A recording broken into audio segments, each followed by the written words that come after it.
If what this Louis says is true, he actually cooks and eats some of these creatures. Food! Vegetables, fruit, meat, he'll eat anything. Incredibly adaptable. Incredibly weird if you ask me. Occultations and are vegetarians, at least they're supposed to be. The need to survive probably overtakes any dietary preferences. That's true. Weak bites could learn from his ability to adapt. Well, he could learn from our ability to form complete sentences. Hey, that is a very tricky thing to do. It is incredibly difficult to form complete sentences. Anyway, hey everybody, Lady Gear to you here. Welcome back to Let's Play Pikmin 3. In the previous video, we completed the Twilight River. And today, we'll be going to the tropical wilds. It's gonna be spooky. And I'm talking like Batman. No, I'm not. But anyway, welcome back to the Tropical Wilds. We're going to be completing the rest of the stuff here over the course of 2 days. So today we're going to be focusing on getting a lot of fruit, as per usual. We're going to be getting a lot of fruit today, but we're also going to be opening up the pathways to the various stuff we'll be doing in the next video, because it'll be a lot easier to just take care of it all right now than it would be to do it next video, because if I have to re-record it for any reason, it'll be irritating to have to reopen those doors and build those bridges and whatever else we do in this game. But anyway, what we're doing now is that we have a pretty even squad of Pikmin right now. We're gonna be using, can I talk right now? I apologize for that. We're gonna have some of our Pikmin go over to the water fountain, because there's a fruit over there that has been eluding us for the longest time. We have a squad of 50 Pikmin right now. Right now, we're going to be fighting this enemy right here. This enemy, as per usual, I know I've talked about the strategy before, but I feel like rephrasing it right now. We have to fight this. How to fight this thing is that it's best to either have like a bomb rock on hand or aim at the eyeballs for this enemy. There's actually a stamp in Nintendo Land. If you don't know what Nintendo Land is, it's basically the equivalent of Wii Sports for the Wii U, where the original Wii came with Wii Sports and the Wii U came with Nintendo Land. At least most of the versions of the Wii U will. But Nintendo Land was like a collection of various mini games based off Nintendo games. One of my favorites is Pikmin Adventure. It's where your Mii dresses up as either Olimar or a Pikmin as you go across the overworld doing various Pikmin stuff. And Nintendo Land has kind of an achievement system. It's not like an official achievement system like for the Xbox 360 or the PlayStation 3 or things like that. But there is an achievement system in Nintendo Land where you collect stamps. And for Pikmin Adventure, there's a boss fight in that game called the Bulb Lord. It's basically like a giant yellow bulb orb who's who's like a boss fight. There is a stamp you get if you throw your Pikmin at the eyeballs enough to make them break. Everything in that game looks like it was handmade. And like the eyes of the Bulb Lord are like made out of glass, so you can eventually break it over time. It's kind of gruesome when you really think about it, but it's actually really adorable, the Nintendo Land in general. There's some posters over here. We're going to have the rest of our reds that take care of it for now. And we're going to go over this way, apparently. Just like the previous video, I'm doing this in post-commentary because I felt like doing post-commentary this time around. But mostly right now we're fighting these enemies again. There's going to be a fruit that we're going up in a moment that the wing Pikmin are going to be a godsend again. Well, you are required to get the wing Pikmin, but I learned a technique a little while ago from another Let's Player who did this game recently, about how to get this fruit a little bit quicker. If you go over here and move the camera, you may notice that there's a fruit just dangling up on the tree. And if you lock onto it from a specific spot, it's a little bit tricky to find, but it's not too difficult. You'll eventually be able to lock onto it in a way where, because for the most part, just like the other fruit in the Garden of Hope, if you lock onto it, but if it's too far away, it'll just eventually go away. But for this one, just like the other one, you have to be at a specific spot. You can lock onto it, and your wing Pikmin will instantly fly up to it. Now, what you're supposed to do is that you're supposed to be on that little ledge over there and have either your wing or your yellows go up there. But the wing Pikmin are so awesome that they don't even need to be thrown. They could just fly up there. It is awesome. And now we're beginning into an area where I have a bit of a love-hate relationship with it. More so, I like this area, um, but there are a few, but mostly I don't like this area right here because we're fighting the underwater enemies. They can be a little bit tricky to see even on a television, but you'll eventually be able to fight them. Now, the reason why I want to take them out right now is because it's going to be a little bit of a pain to get the fruit and the enemy corpse through this area with these underwater enemies everywhere. But pretty soon, first of all, let me just say this is a very pretty area. Like the graphics of this area looks so pretty. I love the water effects of this game. But now we're also going to be getting into one of my favorite boss fights in this entire game. It's not like an official boss fight like the Quagga Myroclops, or Jeffrey. But this enemy, I think it's very overlooked in terms of Pikmin enemies. It's a mini boss, yes, but it's a very well made mini boss, and I really like it. So what we're doing next is that there's some Kitty Pot Puzz over here. As per usual, you throw a Pikmin in there, and depending on the color of the kitty pot bud, that's the color of the Pikmin you'll get. So we're gonna be throwing our Pikmin in there, getting some more rock Pikmin, and doing some stuff like that. And while Af does that off screen, what we're doing next is that we're gonna be exchanging some of our Pikmin that we don't need anymore at the moment for yellows, because it is gonna be useful for one of the things I want to do to set up the next area to set up with the stuff we're going to be doing in the next video.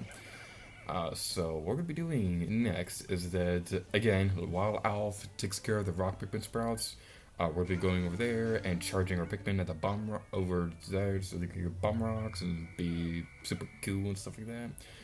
And now we're going to disband our Pikmin, get the rock Pikmin, and go fight the boss fight. Rock Pikmin are important for this fight. They are required, so you're definitely, but that's the reason why the Kitty Pot Buds are there, because you can't bring rock Pikmin here, but you do need them to fight this enemy. Anyway, this is one of my favorite boss fights in the Pikmin series, and I don't know why. I honestly don't. This enemy, I don't know what it is about it, but it just strikes me. It's just so hilarious. It has really stubby legs. It has a giant circular squishy body, and you're throwing rock Pikmin at it to destroy its exterior armor. I don't know what it is about this thing, honestly, but for whatever reason, I really like this enemy. It's just so hilarious. It's a little bit of the same that the Pikmin fans don't really talk about it all that much, but I really like it. He's like really hilarious. And also, he's actually very easy to defeat. Wow, I completely forgot how easy it was to defeat while I was recording this. And the fruit landed in the water. That happened. Okay, so we're gonna have our Pikmin throw under there, and then take care of the enemy. I don't remember his name at the top of my head right now, so I'm going to put a caption on screen here. So yeah, that's what we're doing right now. We're putting captions on screen. And also, I want to remind you again that it's a good idea to take care of the underwater enemies before you carry the fruit back, because they can make it a little bit of a challenge to get the fruit back without losing any Pikmin, because, well, they're underwater enemies, and you're trying to carry the fruit under the water, and it's not exactly a good combination. This area is also a little bit irritating to take care of with the Kitty Pot Buds. That's a problem I have with the Kitty Pot Buds, is that they can be a little bit irritating to take care of. Like, you throw a bunch of Pikmin in there, but then, like, you could sworn that you threw enough Pikmin, but apparently you didn't, so that could be a little bit irritating. Over here, Orange Bulborb, let's throw Bomb Box at it. We'll defeat it quickly, and then we go over here, and then throw our yellow Pikmin at this electrical gate. We don't have to do this right now, because beyond that gate, we're not going to be doing that until tomorrow. Well, I shouldn't say tomorrow, because because with my upload schedule at the moment, at least at the moment that I'm recording this video, I'm uploading these on specific days, but who knows, whenever you guys watch these videos. The point right now is that in the next video, we'll be going beyond the electrical gate to take care of more stuff. Over here is a cherry that's been driving me crazy. Let's throw our Pikmin over there, let's throw a captain over there, and get the stupid data file. Its claw is made of crystal. Good. Yay. That's a very exciting data file. That was so useful. Why are you right here? You could be a little bit closer to that enemy. at a point where I just don't get it. Like, these data file locations, who thought that these locations were good ideas for some of them? And this area right here, this is my least favorite area in this entire game.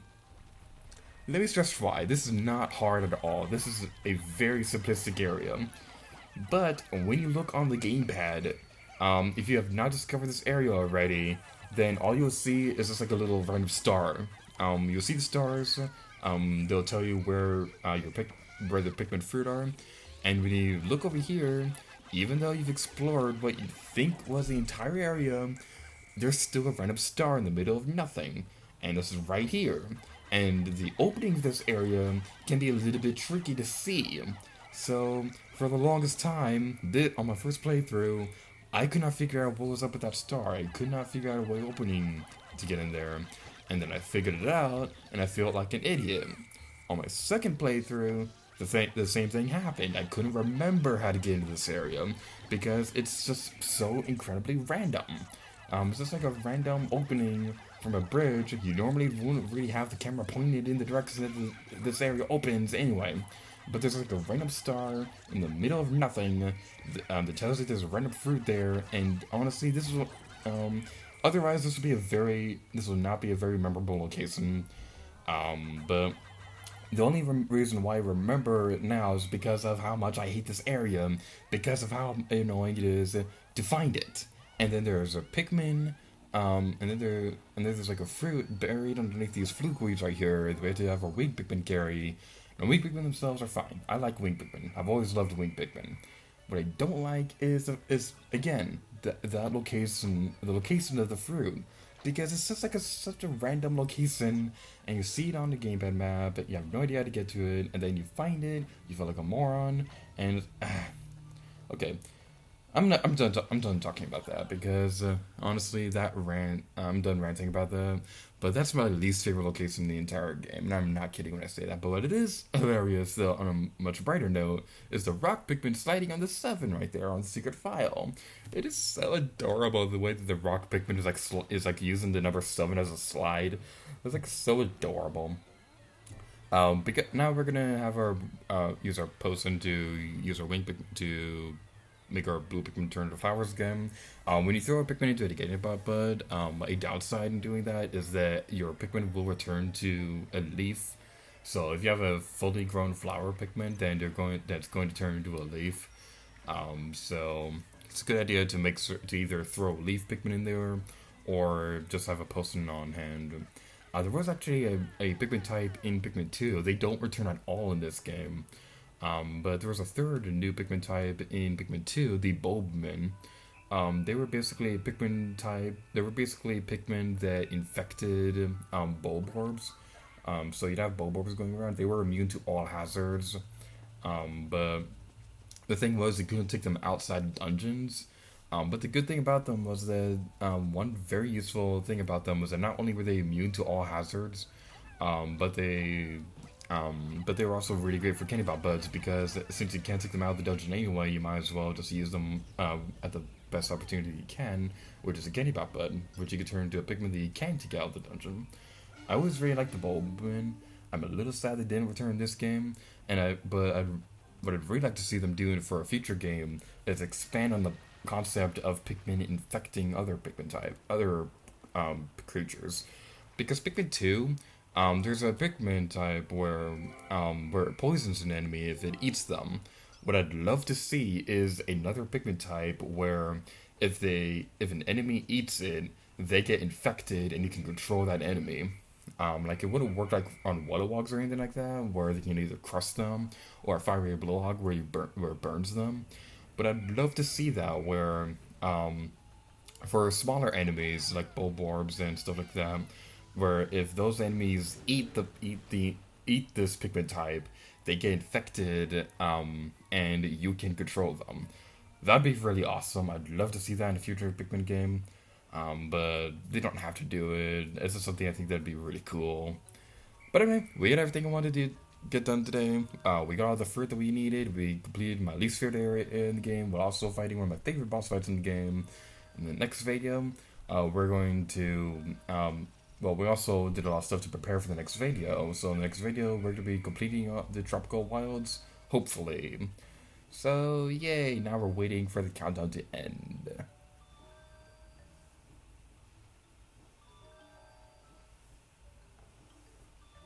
Hurry up, countdown. I know patience is a virtue, but it's a boring virtue.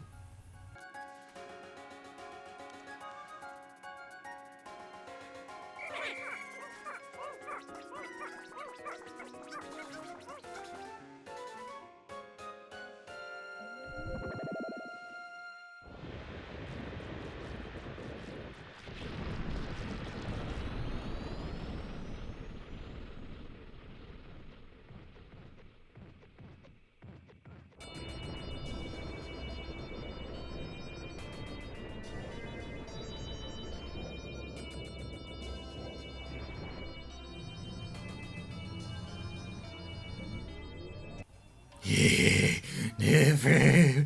Yes. But like I said a minute ago, we're gonna be doing the next videos. We're gonna be completing the tropical wilds. It's gonna be pretty interesting because the tropical wilds was the first area that we ever entered. Well, it is tundra technically if we talked about Charlie's gameplay, but for the main bulk of the first day, we played the tropical wilds. So it was very interesting to think that in the next video we're gonna complete the last of the stuff there. So yeah, that's gonna be super exciting. Knowing this waiting at the end of the day makes all worth it. If only you didn't have to stare with you. Yes, you said that already, Brittany. But look at this. We have 2 months of food left. I know I'm not gonna say it again. You guys know where I'm going with this, but we have 2 months of food left. We have no need to stare at those bottles. We are completely fine right now.